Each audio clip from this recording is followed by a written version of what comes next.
आप सबों के चरणों में मैं प्रणाम करती हूँ। मेरा प्रणाम स्वीकार करें।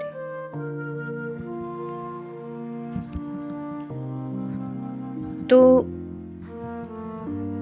स्वागत है मेरे इस चैनल में मेरे सभी गुरु भाई बहन एवं श्रोता बंधु का।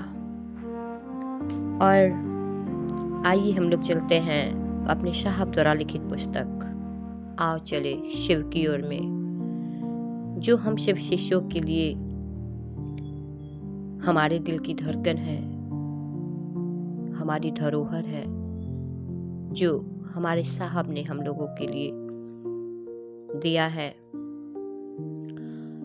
तो हम लोग इस पुस्तक में अभी पीछे के वीडियो में जो हमारे साहब दया के बारे में लिखे हैं, दया चर्चा नमन, तो हम लोग दया के बारे में पढ़े थे और साहब की दया से थोड़ा समझने का प्रयास किए थे। आज हम लोग उसी में आगे चलते हैं। हम लोगों ने अब तक पढ़ा समझा, गीता में भी भगवान श्री कृष्ण एक निष्ठता और समर्पण की बात कहते हैं। इसलिए कहा जाता है कि गीता औपनिषदिक ग्रंथ नहीं है, अपितु भक्ति धारा का प्रवाह है। आज इसके आगे चलते हैं हम लोग। शिव की शिष्यता में मान्य है कि अध्यात्म के क्षेत्र में गुरु दया की भूमिका सर्वोपरि है। साहब मेरे कहना चाह रहे हैं कि शिव की शिष्यता में मान्य है कि अध्यात्म के क्षेत्र में, यानी कि हम आप शिव को गुरु बनाते हैं और शिव की शिष्यता के लिए जरूरी है अध्यात्म के क्षेत्र में गुरु की दया की भूमिका सर्वोपरि है। यानी कि जैसे ही हम शिव को गुरु बनाते हैं और शिष्य बनकर अपने गुरु से दया की याचना करते हैं शिष्य के रूप में कि हे शिव आप मेरे गुरु हैं, मैं आपकी शिष्य हूँ, मुझ शिष्य पे दया कर दीजिए। तो जैसे ही शिष्य का जो कर्तव्य है उस कर्तव्य के लिए हम आप सोचते हैं, उस कर्तव्य पे हम लोग चलते हैं। साहब मेरे कहे हैं कि शिष्य बनो और शिष्य बनाओ। तो हम साहब के बताए हुए इस काम के लिए जब सोचते हैं, दया मांगते हैं इस काम को करने के लिए, तो हमारे गुरु की दया सबसे ऊपर, सबसे पहले सर्वोपरि है। गुरु की दया की भूमिका सर्वोपरि है। यानी कि गुरु अपने शिष्य पे दया करते हैं। दया करने का अधिकार एकमात्र गुरु का है। गुरु दया से शिष्य के सारे लौकिक पारलौकिक मनोरथ स्वतः पूर्ण होते हैं, गुरु दया से। और गुरु की दया कब होगी?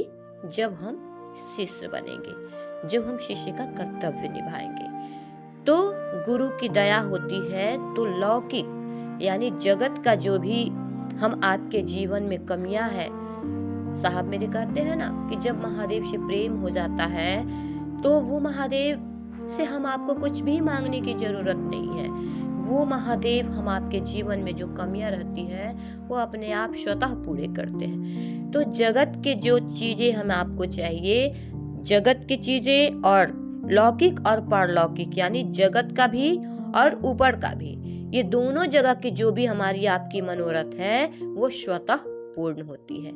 ये तभी पूर्ण होगी जब हम आप शिष्य भाव में आकर अपने शिष्य के कर्तव्य को वहन करते हैं, शिष्य का कर्तव्य को करते हैं, शिष्य के रूप में अपने गुरु के आदेश पे चलते हैं। तभी गुरु की दया से यह चीज संभव होता है।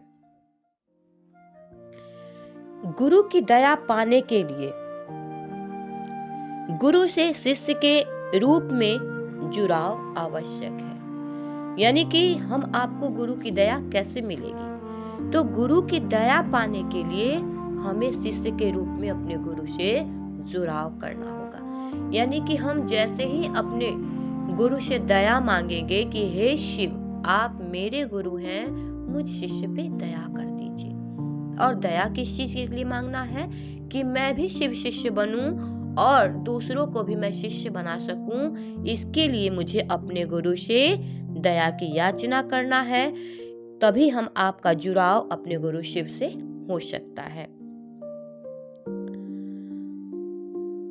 इस जुड़ाव के लिए व्यक्ति द्वारा मन ही मन गुरु को संप्रेषित करना है।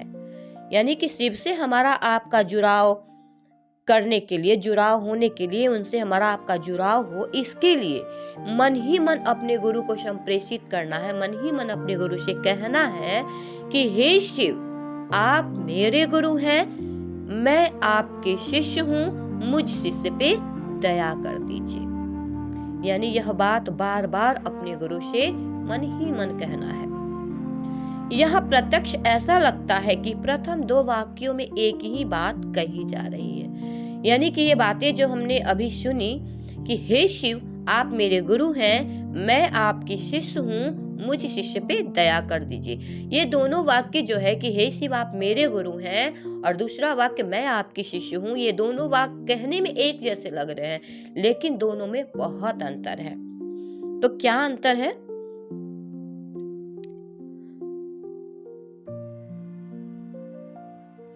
पहले वाक्य में जब कोई व्यक्ति कहता है कि हे शिव, आप मेरे गुरु हैं, तो इस वाक्य के में शिष्य का अस्तित्व बोध रहता है। इस वाक्य में शिष्य अपने गुरु से अपेक्षा रखता है कि वे उसकी देखभाल करें। यानी जैसे ही हम अपने गुरु से कहते हैं कि हे शिव, आप मेरे गुरु हैं, तो उसी समय से मेरे गुरु शिव अपने शिष्य की जिम्मेवारी ले लेते हैं, क्योंकि शिष्य यहाँ अपने आप को अपने गुरु पे समर्पण कर रहा है कि आप मेरे गुरु हैं। तो यहाँ गुरु अपने शिष्य की देखभाल करते हैं और गुरु अपने शिष्य की जिम्मेवारी लेते हैं। तो यहाँ गुरु का कर्तव्य आ जाता है। लेकिन जैसे ही हम इस वाक्य में शिष्य अपने गुरु से अपेक्षा रखता है कि वे उसकी देखभाल करे, वही दूसरे वाक्य में अधिकार के साथ कर्तव्य बोध भी अंतर्निहित है। कहा जा रहा है कि वही जब दूसरा वाक्य हम कहते हैं तो इसमें कर्तव्य का बोध छुपा रहता है। यानी हमारा एक शिष्य का जो कर्तव्य है वो अंतर्निहित है, यानी कि कर्तव्य है, शिष्य का जो कर्तव्य है वो छुपा हुआ है। और शिष्य का कर्तव्य है कि वह गुरु द्वारा आदेशित कार्य का पालन करे। कहा भी गया है कि शिष्य वही है जो गुरु द्वारा अनुशासित होने योग्य है। यानी कि जैसे ही हम कहते हैं कि मैं आपके शिष्य हूँ, तो यहाँ पे शिष्य का जो कर्तव्य होता है, क्योंकि शिष्य जब तक अपने गुरु के आदेश पे नहीं चलेगा, शिष्य जब तक अपने गुरु जो कहे उस काम को नहीं करेगा, तो यहाँ कैसे हम आप कह सकते हैं कि मैं आपकी शिष्य हूँ। मैं आपकी शिष्य हूँ, उस योग्य मुझे बनना होगा, उस लायक मुझे बनना होगा। उस महादेव के लिए, मेरे महादेव जो चाहते हैं, जैसा चाहते हैं, उस कर्तव्य पे मुझे खड़ा होना होगा, तभी हम कह सकते हैं कि मैं आपकी शिष्य हूँ। तो यहाँ शिष्य का कर्तव्य खड़ा होता है और शिष्य अपने गुरु के आदेश पे चलने को उसे चलना ही पड़ेगा। जैसे हम कहते हैं कि मैं आपकी शिष्य हूँ, तो शिष्य का कर्तव्य हम आपको वहन करना पड़ेगा, शिष्य का जो काम है उस काम को करना पड़ेगा। और शिष्य का यही काम है जो मेरे गुरु कहे हैं, और मेरे गुरु कहे हैं कि शिव शिष्य बनो और बनाओ। तो इस कार्य के लिए हम लोगों को जागरूक होना होगा, इस काम को करना होगा।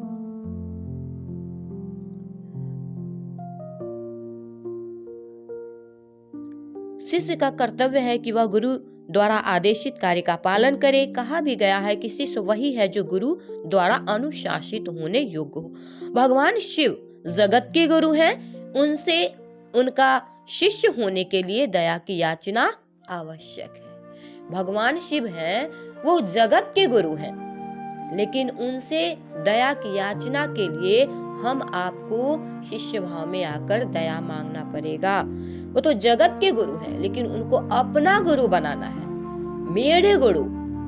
इसलिए हम आपको अपने गुरु शिव से उस रूप में दया मांगना है कि हे शिव, आप मेरे गुरु हैं। मेरे शब्द जो है, इसका बहुत ही हम लोग कहते हैं ना, मेरा बेटा, मेरी बेटी, मेरा घर, मेरा चप्पल। साहब बार बार एक टूटे चप्पल की उदाहरण देते हैं। तो जो मेरा होता है ना, उसके लिए दर्द होता है। तो उसी तरह मेरे साहब कह रहे हैं कि